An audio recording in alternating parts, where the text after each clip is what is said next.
Non era nato in Veneto, ma amava Venezia sino ad imparare perfettamente il dialetto veneziano. Sandro Fontana, bresciano di nascita, un big della democrazia cristiana lombarda della Prima Repubblica, raggiungeva spesso le Dolomiti e la regione dove per decenni regnò la balena bianca dei Rumor, dei Bisagli e dei Piccoli. È stato ricordato ieri a Venezia all'Istituto di Lettere, Scienze ed Arti in occasione della presentazione di un libro pubblicato da Marsilio, l'anticonformista popolare, per volontà dello stesso compianto Cesare De Michelis.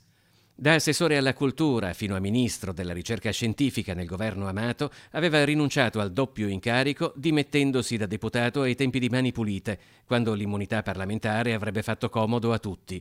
Cattolico liberale e quindi laico, esponente di Forze Nuove con Carlo Donat-Cattin, si oppose strenuamente ad un patto di CPC e da parlamentare europeo fu un antesignano dell'autonomia degli Stati in un'Europa federata. Politico, storico, ma anche un giornalista graffiante e ironico dalle pagine del Popolo con lo pseudonimo di Bertoldo.